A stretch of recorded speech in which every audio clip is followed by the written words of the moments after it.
at just one reading. We'll waive one reading and go to the second and vote on it, so it only gets one, because they're very straightforward. Policy number 2230, Workplace Safety Committee. Shipman and Goodwin had advised the policy is not required. We should review it, and if it's not necessary, then rescind it. So it is proposed for rescission. Is there any discussion on policy 2230, Workplace Safety Committee? Did you want to make any comments separate from Commissioner? No, well, we do have a workplace safety committee as required by current, but there's no requirement for Policy. covers our liability coverage. Any comments, Maureen? You're muted. We can't hear you, Maureen. You're muted. No comments. That's good with me. Thank you. All right, policy 2260, administrative responsibility for student placement. Shipman and Goodwin have advised that this policy is not required. They recommend that we review it, determine if it's necessary. Therefore, it is on our agenda for rescission. Is there any comment about 2260? No, not for me. Nothing. Maureen? Great, moving on. Policy number 2400, evaluation of administrative personnel. Shipman and Goodwin have advised that this policy is not required. These issues are covered by collective bargaining. Any discussion on 2400? No. Maureen? No, thank you. Policy 4112.5, drug-free schools. Shipman and Goodwin recommend that we repeal this policy because it is covered by policy 4116, alcohol, drugs, and tobacco, which satisfies the obligations of the Drug-Free Workplace Act and includes many of the same policy provisions. Any discussion on 4112.5? Nope. Okay, so those are the four that we are proposing for rescission, and if you're in agreement, we can do all the voting at the end. That we're going to recommend that it's for a one read for rescission. Comments? No, that sounds good to me. Sounds good. Now, the next two policies are also proposed for rescission, but they're going to require two readings, and that's because they are sort of linked to a couple of the policies down below that we have for review. The first policy is crisis management, number 2250. And this one, I believe, goes with 5120.4.2.1, the suicide prevention and intervention. So when we discuss the policy, suicide prevention intervention for review, when that one passes, this can be rescinded. We can do it at the same time. Therefore, it is a two-read rescission. Any comments on 2250 crisis management? No, thank you. Policy 5070.2, assignment of former homeschooled students to classes. This is another policy that goes along with another policy. So the policy that we are having for review tonight is 6080.23 homeschooling. And when that one is reviewed and accepted, we can rescind the 5070.2 because they overlap. Any discussion on that? Or we can look at it again when we talk about the corresponding policy. So policies for review, we have number 5030, assignment of students to schools. You all have a copy. At Dr. Cook's request, Shipman had reviewed this, and we are going to rescind the relating policy. And the changes are noted in this policy. There's only one here because it's been revised. Is there any comment about 5030? Any discussion? Pretty much Shipman and Goodwin reviews their own policies and has ours to be in alignment with theirs. So just a couple of times where they come into play. A student may move going into third grade from the Jeffrey to Ryerson, and so they wanted to transport their student to Jeffrey to finish off their time at Jeffrey. We will allow them to do that, just as an example. We talked to the principal. I talked to the principal, and basically make sure it's in the best interest of the student. I talked to the parents. Say you may want to consider because they live in a neighborhood closer to the students. So we had some good discussions. But a lot of times, if a family's been at one school for 3 years and there's only one more year left at that time, they will do that. The other time it comes into place, we have two specialized programs that are at one's at Ryerson, one's at Jeffrey. And so if a student is attending that area, we actually do provide transportation in that scenario. So we want to make that clear that we do have students attend outside based on an IEP. Oh, so that's in a situation like that, would a sibling be then allowed to attend the same school, or that would be one extenuating circumstance that you might consider? That would be something, and I have done something similar to that in the past. You know, if a student, you know, is attending for, and there's a sibling, try not to set up anything that would last longer than say a year and a half or so. And we try and discourage that. That's, you know, a long time. And many times, you know, students benefit from being in their home school because of the, you know, scenario where they're with friends in the neighborhood, things like that. Okay, any other discussion? Maureen, you good? I'm good, thank you. Okay. Policy 5120.4.2.1, suicide prevention and intervention. There's also, so this is a revised version and much shorter than the original. And then there's also a regulation that goes with it that we do not vote on, but it's included in your packet for information purposes.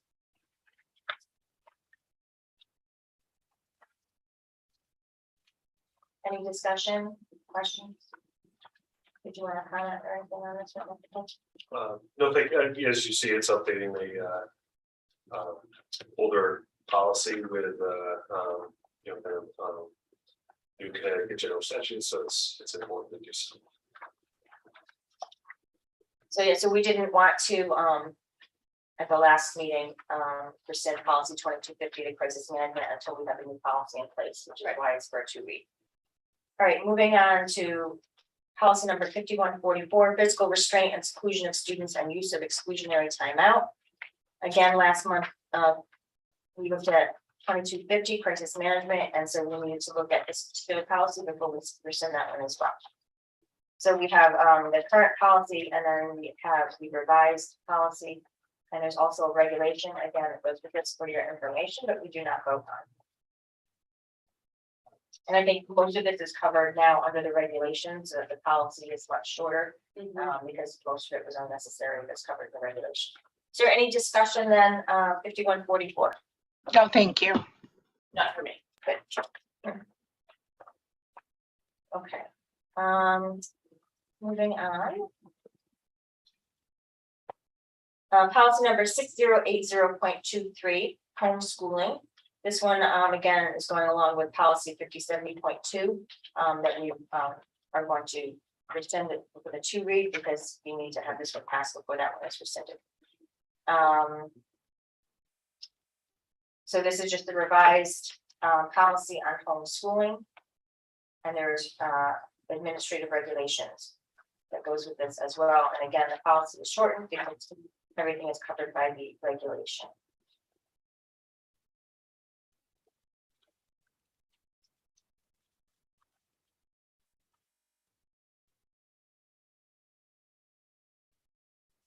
Is there any discussion? Not for me. Maureen? Sounds good, thank you. Okay, now we have policy 6080.26.4, enrollment in an advanced course or program or challenging curriculum.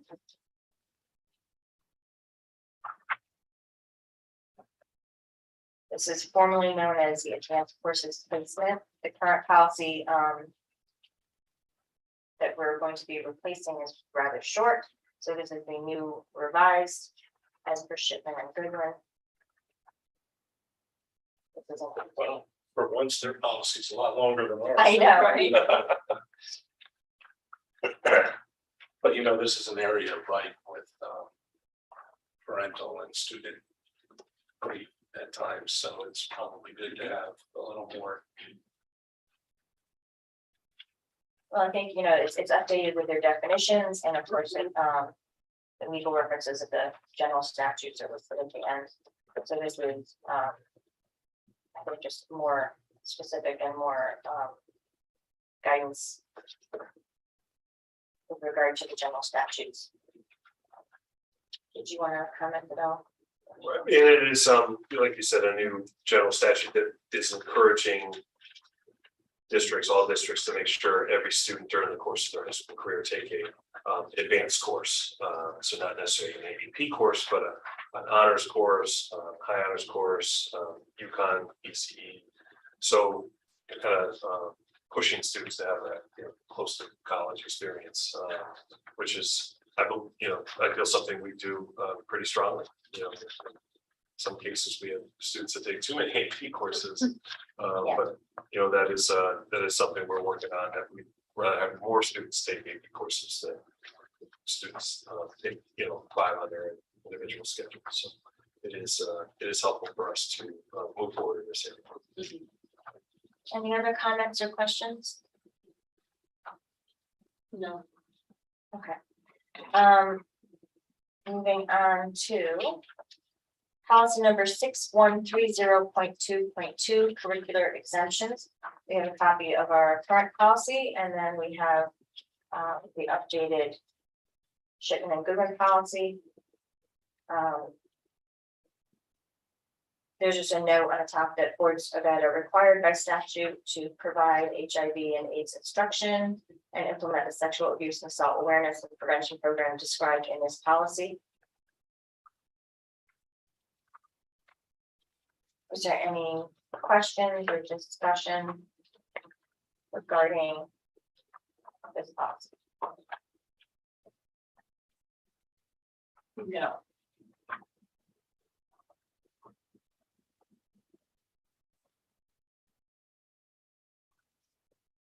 Any comment, Maureen?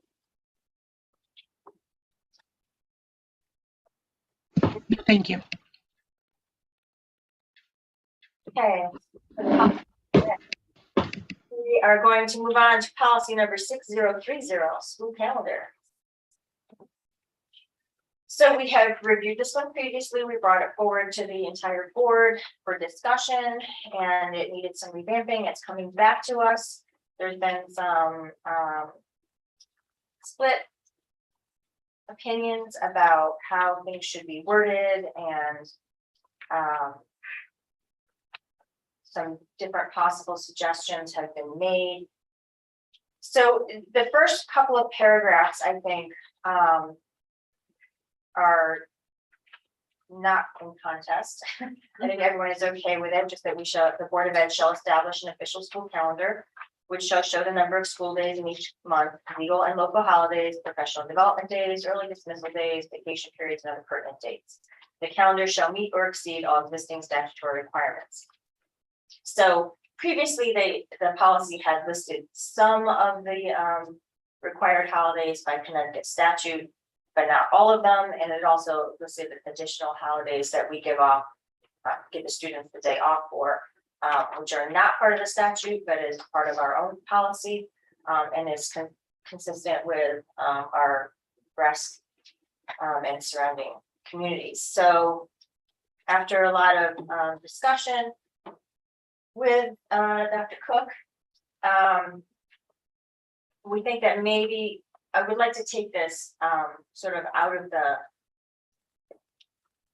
the political sort of arena, that this is not about any one particular holiday, or it shouldn't be. This is updating a policy to make sure that we are in compliance with federal and Connecticut statutes. And so in doing so, there has been no requirement that you actually list the holidays on the school calendar. It's just that you have to be in compliance with the state statutes. And so at first, we had decided to list all of the holidays as they are now. And that became a point of contention. And it also makes it difficult. We know that the state is going to further update this. I'm expecting probably an update in the spring with Juneteenth, and who knows what other changes they're going to make. So we've discussed that perhaps we should just not name them. It might be a good idea though to say that we are going to observe the Veterans Day by holding the school-based Veterans Day observance activities, because that is not a day off. It It's a can be a specific day off. opt-in. Right, it's a specific thing that we decided to do. So by Connecticut statute, either you provide the school day off for students, or you provide a non-secular educational activity. And so for Veterans Day, because we do that every year, I think that should stay in the policy. And the items in lines 14 through 25, numbered 1 to 4, that's, pretty much the same. We do align with our rest. We try to minimize the number of interruptions of school weeks in the fall. Prior to Thanksgiving, we like to maintain a balance in the number of weeks between school vacations and to maintain a 5-day school week as much as possible to avoid interruption of instruction. So I think those, were not contested. It's just number 5 in this revised calendar. So one of the things that we discussed, and we can put it forward to Shipman and Goodwin, is to say, instead of saying we observe the individual holidays and listing them all, because then every time they come up with a new one, we will have to revise it and revisit. Right. We're gonna see if it would be not okay, but appropriate, thank you. To just say, as per the Connecticut state statutes and governor mandated holidays, we will follow those regulations as, for statute. And then we had no changes to 7 and 8. There's Dr. Cook had number 7 and line 51. We have no problem with those. Right. So, and I would like to just point out that line 60 to 62, the Board of Ed maintains that we have the prerogative to amend the school calendar when the board considers it to be in the best interest of the school district to do so. So when Dr. Cook brings his calendar forward, we all vote on it anyway, and that can be a time also if we have an issue with what he has done. So Dr. Cook, we had talked briefly about putting in something about learn. And I'm not sure where you want it or exactly how you want it to be stated. So it could go in 4, Okay, when we talk about scheduling school vacation, concert with other, so with other shoreline Shoreline towns, you towns. want to say and learn or? and learn recommended calendar, And the learn? and the learn recommended regional calendar.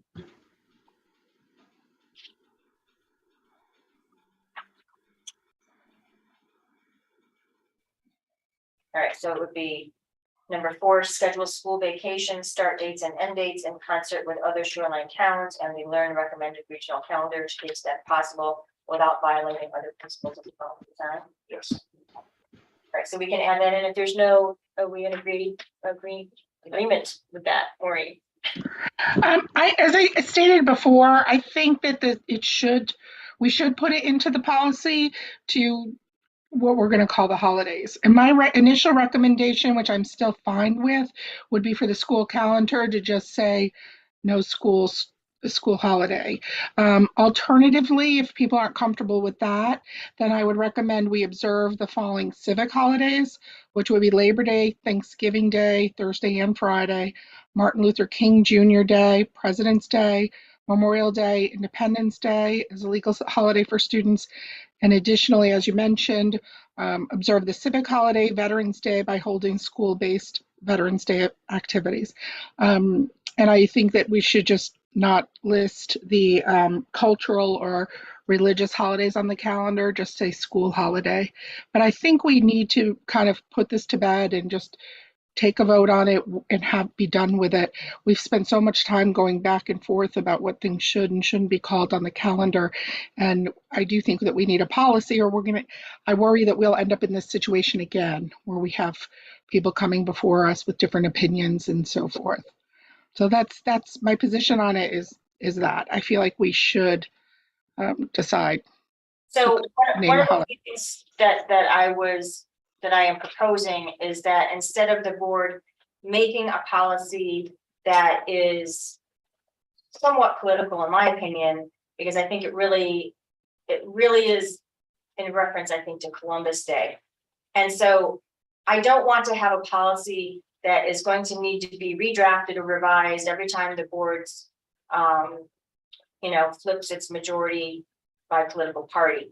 I want this to be like all the other policies, where this is about being in compliance with federal laws and with state statutes, and not about personal opinions of what things should and should not be named.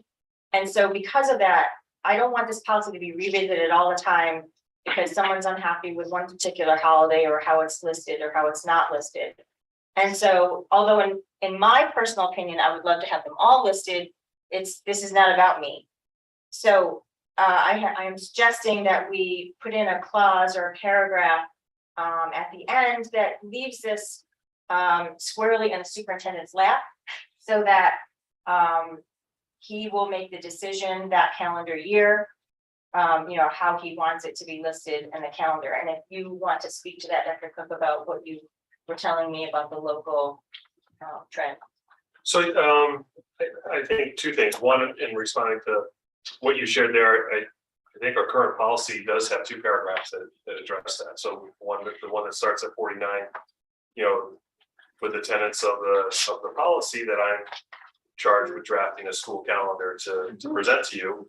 And then the board still maintains, as you would on a yearly basis, the prerogative to amend the school calendar. So if you felt that was starting too early in August, or if I was taking an April break that didn't align with how the board wanted to do that, that's something the board could consider and certainly amend after it's been presented. I also did share previously that most districts, I say, over the last 10 years have started to shift towards listing more school holiday than listing the particular name. So, 10 years ago, I think everybody listed all the school holidays, but I think we've seen more of a shift to the school holidays. So we'll continue to monitor that and share that with the board as we move forward. But I think that's probably where we'd be headed. Can I speak again? Sure. Okay. I think, thank you, Dr. Cook, based on that, it puts me back to feeling that we should just call it all school holiday. I don't agree with you, Diane, that it's political and it's all about Columbus Day, because I can tell you that that's not the issue that I feel. I just feel it's more inclusive to our students to just say school holiday. I don't think that the school calendar, it's our position to be political or talk about it extensively, or specific holidays, and debate whether they should or shouldn't be on there. I think the purpose of the calendar is simply to tell students and parents and teachers when class is in session and when it's not. It's not the purpose to take any position on any holidays, and I'm not doing that by suggesting this. I'm suggesting this to be more inclusive of all of our students. I think it's the best to just say school holiday. And I don't like the idea of putting it back on Dr. Cook, because I think that then we haven't really made any progress and we haven't moved forward. I think we just call it school holiday and then that's the end of it. I feel like leaving the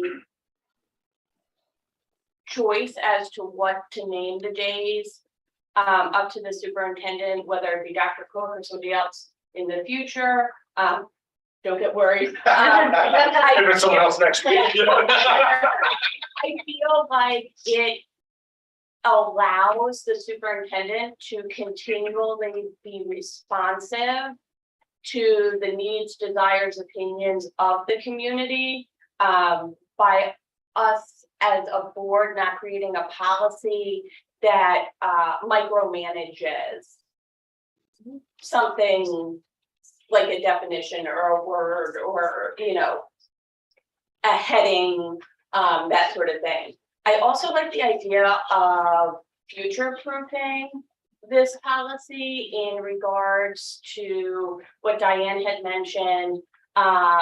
Instead of in here, in our policy, what is it, line 27, when we get to line 5, naming each of the holidays in that section, I think future proofing this policy by saying that we are going to abide by Connecticut statute in reference to the days that are being provided off for school and or the governor's mandated holidays that are in addition to the CT statute is going to allow us to not have to revisit this policy, however often something new may be added in. It just allows us to roll with the flow of those new additions. So I'm fine with allowing the superintendent to make the decision as to how to list out the names of the holidays, school holiday, whatever the case may be, so that we can be current and responsive to the needs of our community, but also the other school systems that are in our region, and also future-proofing this so that we don't have to revisit it and spend so much time on it when we have a lot of other important board business to attend to. So I just want to make a comment that, first of all, the legal state holidays for Connecticut that would be included in this, but we would like to not list, would be New Year's Day, Martin Luther King Jr. Day, Lincoln's birthday, Washington's birthday, Memorial Day, Independence Day, Labor Day, Columbus Day, Veterans Day, Christmas Day, and also the holidays designated by the governor, which is also in the Connecticut statute, Good Friday and Thanksgiving Day. Now, if we say in this that we're going to observe state legal holidays and holidays designated by the governor, then we need to have a statement in here about having a holiday or the school day off for students for Rosh Hashanah and Yom Kippur, because that does not fall under the Connecticut statute. And also, we'd like to keep in the separate line regarding Veterans Day, that they don't have the day off, but that we will be observing the activities. Thank you for that catch. No, that is a good point. And I know too that even though the two presidents' birthdays are listed on the state holiday calendar, there is a provision in the statute that allows schools to recognize both of those days by observing President's Day, as opposed to observing two separate days. So that's where it kind of ties in the observant, following the statute, but then also observing the governor's mandated holidays, because I believe, is it one of them is Good Friday that the governor mandates, but that is not in the statute. So that's where there's a little, Well, it's in the statute. It is in the is it statute. in the statute? I think Okay. the way to handle it is to say complies with all state mandated holidays. Oh, there we Just say go. that. Yeah, So in the statute itself, it actually says that it names all of the legal holidays, and then it says, and any day appointed or recommended by the governor of this state or the president of the United States as a day of Thanksgiving, fasting, or religious observance, shall each be a legal holiday. So there is that statement within the statute itself. So if we want to word it, I mean, it's always going to say at the end anyway, it's going to list the Connecticut statute that we're referring to. It's always listed at the So end of the people can policy. refer to the statute, Right. to see what those dates are. I don't think you need to say separately governors. The other thing is that sometimes the governor may issue, like, we're gonna take a day off and celebrate it in commemoration of, this person's dedication to this, or that person's memorial, if someone of important, passes away and it's flags half staff, but we don't necessarily want to, want to have to give a day off that day. So true. if we just generically say the governor's holidays, I think we open ourselves up. So then is that where it might be better to list specifically As like required, Rosh Hashanah, Yom Kippur, and Good Friday, because those are days that are not legal state holidays, but they I are think you would have. ones that we would observe. So we would list them in In the policy. in the not policy. necessarily, Yep. It's We would all list just in the the listing in the policy. policy, Yeah. not the actual calendar. Yeah. Yes, And that is exactly. a separate issue. This is about policy, about being in compliance. Yes. No, 100%. I just want to make sure that we don't like completely strip out number 5 and then forget to add back in Rosh Hashanah, Yom Kippur, and Good Friday, because those are holidays that we recognize as a school system, even though they're not in the statute or. They're either governors or local. Right, exactly. So how do we want to word this then? Okay, whoever would like. Can I speak one more time? I still feel the same way. I think this is the third time this subject has come up. And we asked Dr. Cook each time what his recommendation was, and he had said, let's just name it school holiday. I do think it's very important that that is in the policy so we don't find ourselves or another board in the same exact conversation. And I think the most neutral thing we could do is just call everything school holiday on the school calendar. As I said before, it just tells people when school's in session and when it's not. It's not taking any political situation positions on anything. So that's how I feel about it. It sounds like that's not what the motion's going to be. So we may need to pull this one out and vote separately on this one. Can I make a suggestion which just popped into my head as an alternate wording for that, just to bounce it off people, instead of saying school holiday, because it is a school holiday, but it's more so a state holiday in a lot of these occasions, because they are holidays that are recognized by the state. So would it be acceptable to say no school state holiday, like no school hyphen state Well, holiday? it would accept for some of them are not state holidays. Okay, So We could say no school. It doesn't have to say school holiday. We just say no school. And just Maureen, to your point, there's we're kind of on a dual track now. Because what the gravamen of the discussion point you just made was going to what gets listed on the actual calendar, the published calendar. But what this other conversation has been, before you made that comment, goes to what are we going to say in the policy? And Yes. we are going to, and as to what we're going to observe as days off, regardless of what we're going to call them. And then, so I think, the other issue is I'm with you and I agree in principle that I think it would be better to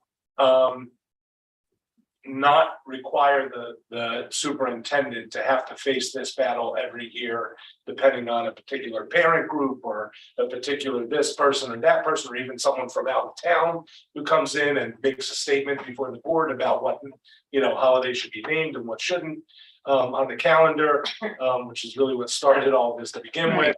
I do agree with you in principle that it would be better to hardwire it into the calendar policy that, we just call it no school, or no school for students, no school for staff, or something like that.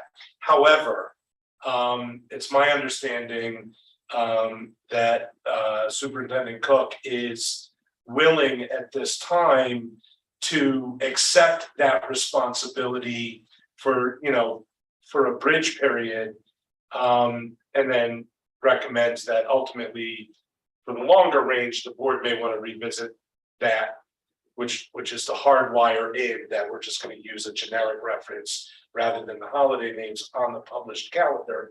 But in the meantime, what Diane has recommended is acceptable to him. I want Craig to be able to speak to that again, just to make sure that we're clear on that, because if he's okay with that, because it's really his burden, because the calendar is a very sticky subject and we get questions about it every year. So if he's willing to take on that burden, I'm willing to accede to that as a compromise for myself anyway, on this issue. So I understand what you're saying, Seth, and I do know what you're trying to accomplish, Diane. I just feel like it's kicking the can down the road that we'll be here again, and we've already spent so much time. And you said, oh, we'll probably need to hardwire it in the future. Why can't we just get it done now? Why bring this whole thing up again? I don't understand that.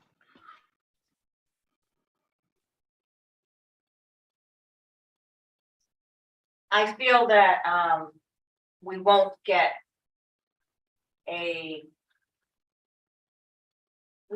enough of the board members wanting the same thing. I in my opinion, like, policy is about regulations and statutes and all the boring stuff. And I think that, you know, we tried to make a hard stand of, I want all the holidays named and you don't want any of them named, then this is gonna become like a bone of contention, board after board after board, and then the policy will come up. It's gonna come up anyway, because as the state, you know, changes what it deems is a holiday. And in my opinion, I think that most likely what will happen in Hartford is we'll have to add Juneteenth and maybe we'll get rid of Columbus Day. I don't know. I don't know what goes on in Hartford. I don't think anyone knows what goes on in Hartford, but I would just like this to be, you know, something that's not going to be revisited because people don't like the names that we've chosen.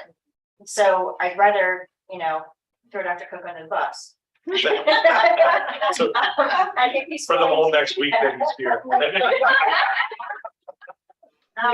if he's willing to do that, you know, because I think that, you know, he would be responsive if we had this, you know, sudden outpouring from the community of, oh my God, you've got to list, you know, Washington's birthday, that he would be responsive to what the community wants. I mean, I don't know this for certain, but that's my good faith in him. Or if we wanted to Who knows? recognize in the future an additional holiday like Diwali or something like that. I feel like making these changes that aren't micromanaging are going to allow a little more flexibility. And I like the way that you said that, because the other thing is that, you know, we as a board, we write policy, we make policy, but we don't administer policy. That's why we have administration, we have our CEO. And we didn't make the decision for Veterans Day to not have the day off for students and to give the alternate, you know, activities, school-based activities. That was a decision that was made, you know, from the administration. It was before Dr. Cook, but and I'm assuming it was made, you know, with the rest of the surrounding communities, you know, with their opinions as well. It was done, you know, as a group. And I feel like that's, you know, that's not the board's job. The board's job is to make sure we're in compliance with statutes, and then we let our administration administer. I would just footnote that with about 12 years ago and prior, we did actually vote, I think every year on the Veterans Day thing. Really? And then, yeah, it became honored without a board vote, and it became custom. But I certainly I have think no because problem with leaving that to them. Yeah. But I think that it's probably because to give Veterans Day off, it generally falls during the week, and it would go against the other principles of the policy, which is to maintain contiguous 5-day school weeks to the extent possible. Well, and it also would rob us of another school day and elongate the calendar, putting us in Right. jeopardy of going beyond June, you know, the deadline. And Oh, quite frankly, I think that the Veterans Day activities are really Meaningful. powerful and meaningful, yeah, so regardless. So what I would like to do is, as far as the policy, with not addressing Maureen's main concern of how it's written on the calendar, I would just like to get the wording, you know, on number 5. Before we do real quick, Yeah, because it'll impact number 5. Did you want to just wait? Yeah, thank you.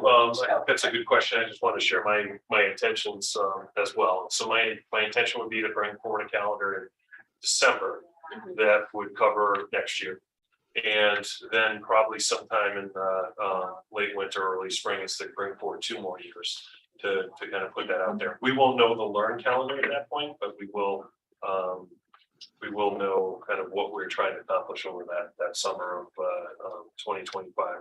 I think as well that is occurring, we'll get a sense from the community of their appetite for, you know, a calendar that lists school holidays versus specific names. You know, and I think that we'll have some feedback. The calendar is something we constantly receive feedback on. You know, when I meet with parents, or I meet with PTO, and even the PRC, constantly receive feedback on the calendar. And so, and teachers and administrators as well. But like, you know, I always share, we have 182 or 183 days of school regardless, you know, so if we want to take more time off in October, just extending the year. And so I think we always have to keep that in mind. We don't have air conditioning in all our buildings at this point, so that's always a thought.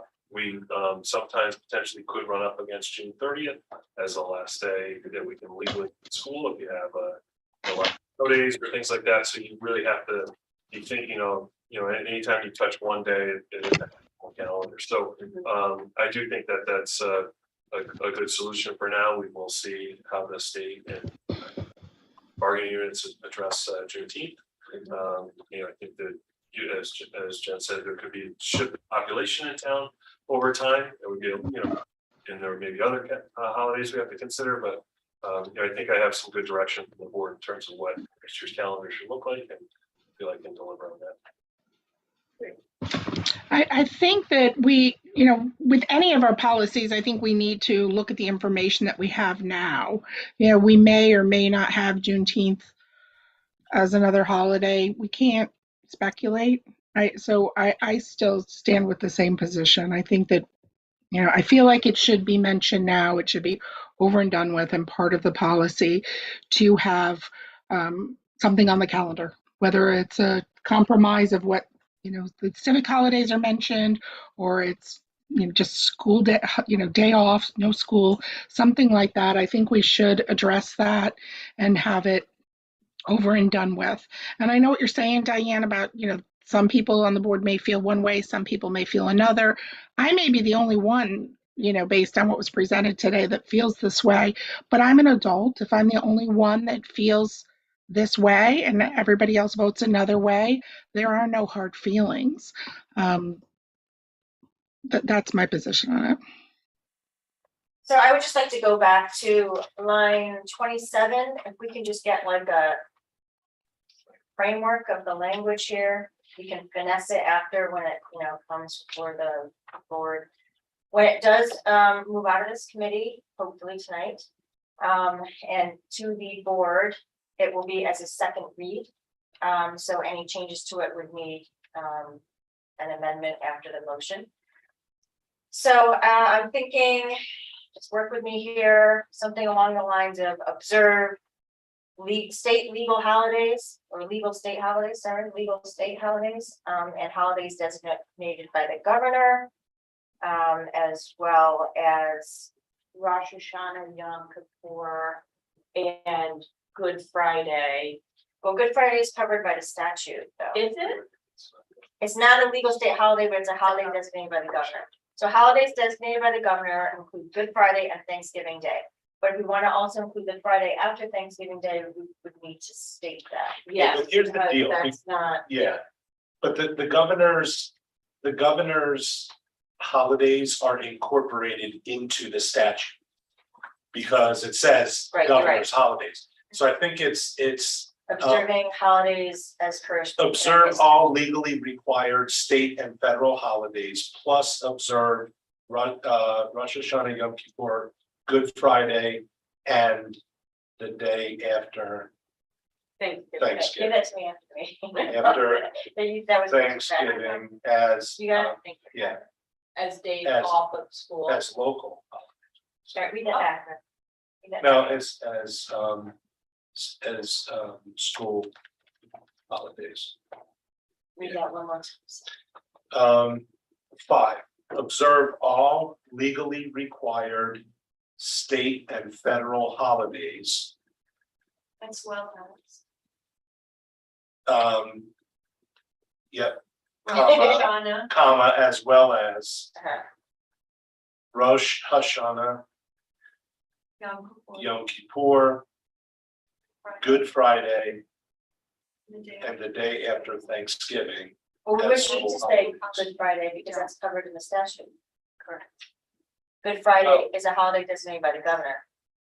Yeah, We you're right. we don't need to list Good Friday, but we do need to Yeah. list that Friday after The day Thanksgiving. after Thanksgiving, yeah.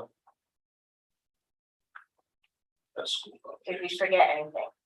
And then we could say, if you wanted to future proof it.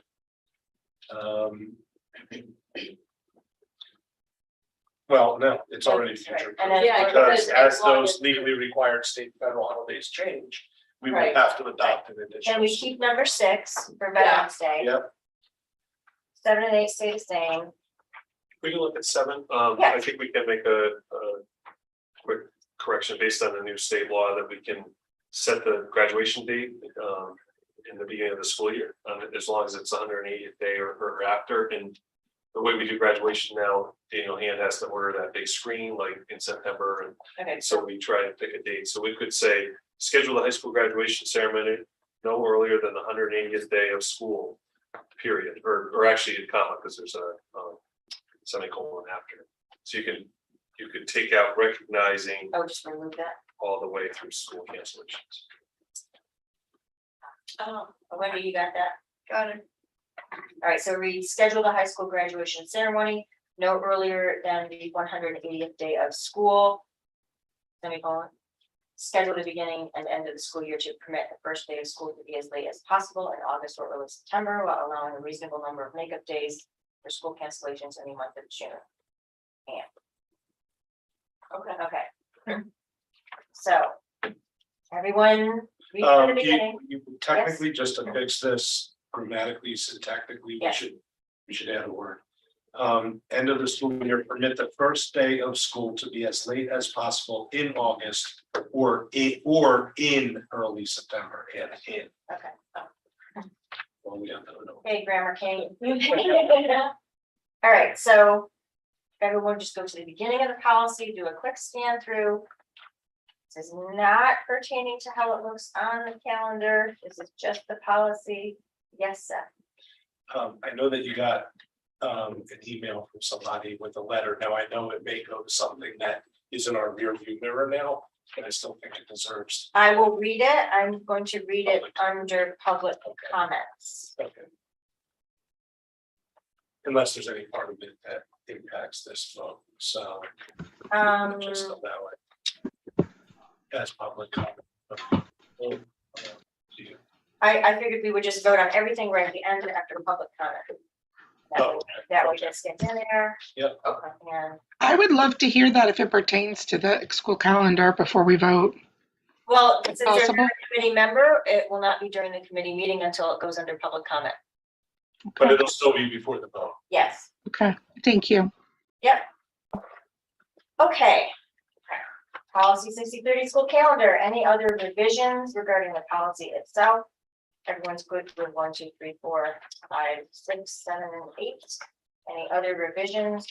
Catch anything else that we put here? No. Oh my God. I'm gonna start sounding my foot. All right, so I would like to point out again, line 60, within the framework of this policy, the Board of Ed shall have the prerogative to amend the school calendar when the board considers it to be in the best interest of the school district to do so. And that remains in the policy. Yeah. So now, because we have line 49 to 52, that the superintendent shall be charged with presenting a draft, we don't need to add any other paragraphs. We're gonna leave this the way it was in reference to not stating how things must be stated on the calendar or not. I think that for now, it would be the best decision to move this policy out of committee and back to the board to a final vote so we can move on. Is there any further discussion? Would you like to say anything else, Maureen? I think that's fine, but as I said, I'm not in favor of it, so I'd like that to be voted separately. Okay, so we have, thank you. We have like 8 minutes left in this meeting. So I think that we should probably just save the last 50-30.2 for the next meeting, if that's all right with you, Dr. Cook, unless you wanted to touch on it briefly before we have a public comment and a vote. Oh, sure. You know, so if it's okay with the chair, I'd like to work with her before the next meeting. Look at how this would be updated. Yes. The board back in, I believe 97, certainly before my time, had considered accepting students to the choice program and made some updates since then. But, if we were going to go forward, we need to update this to reflect the appropriate towns that would be part of that. So I think that we can work on the wording between me and Wendy, and then bring it forward with a revision to the next policy committee Yes, meeting. great, thank you. Okay, that sounds good. Okay, so now we're going to do public comment, and I have a statement from a fellow board member, Stephen Pinn, and I'll just read it. So this is regarding policy 6030 school calendar. He says, a public school system is a civic organization charged with serving the full community. As such, board policy must not appear to value one creed or culture over another. If sufficient numbers of staff and students would likely not be in attendance through their observance of a holiday, then it is a practical consideration to close school and should be identified on the calendar as no school. Through this policy, we are not endorsing any particular belief, but merely protecting the integrity of the school day. On a separate but related point, we are a board of education. The purpose of education is to advance the capacities of individuals, and through that process, our society at large. This is done through the pursuit of truth and knowledge. The nature of education is such that our understanding of truth and knowledge is constantly evolving and changing. In the face of new facts and evidence, frequently beliefs change. Most no longer believe that the earth is flat, or that it's revolves around the earth. As we acquire new facts and evidence, the process of learning requires us to re-examine cherished beliefs and myths. This has been a difficult process throughout history. This dilemma is at play in the discussion of Columbus Day. We cherish our childhood memories of Columbus, the hero of a story. The facts and evidence do not support that story. Our older students who have successfully developed critical thinking we have worked to instill in them know that the evidence doesn't support the story. We as a board must decide whether we stand with the concept that facts and evidence can alter our cherished beliefs, or take the position that we select the facts and evidence to bolster our beliefs. Only one is education. Respectfully submitted, Stephen Kent. Okay, now I'm going to call for a vote from the committee. Thank you, Stephen, by the way. So the policies that are going to be proposed for rescission with one reading, waiving the second reading and going straight to the vote would be policies 2230 Workplace Safety Committee, 2260 Administrative Responsibility for Student Placement, 2400 Evaluation of Administrative Personnel, and 4112.5 Drug-Free Schools. Can I have a motion? Motion to approve. Second. Thank you. All in favor? Aye. Thank you. All right, policies proposed for rescission for two readings because they are attached to policies for review. Policy number 2250 crisis management, policy 5070.2 assignment of former homeschooled students to classes. I need a motion to for rescission. So moved. Second. Thank you. All in favor? Aye, thank you. Mm. Policies for review, policy number 5030 assignment of students to schools, policy 5120.4.2.1 suicide prevention and intervention, policy 5144 physical restraint and seclusion of students and use of exclusionary timeouts, policy 6080.23 homeschooling, policy 6080.26.4 enrollment in advanced course or program or challenging curriculum, policy 6130.2.2 curricular exemptions, and policy 6030 school calendar with the revisions as amended today. Can I have a motion? So moved. Second. Thank you. All in favor? Aye. Thank you. Aye. All right, and then we're going to move 5030.2 after some revisions to the next committee meeting. And we just need a motion to adjourn. Motion to adjourn. Second. Second. All in favor? Aye. And we are adjourned at 7:26. Thank you.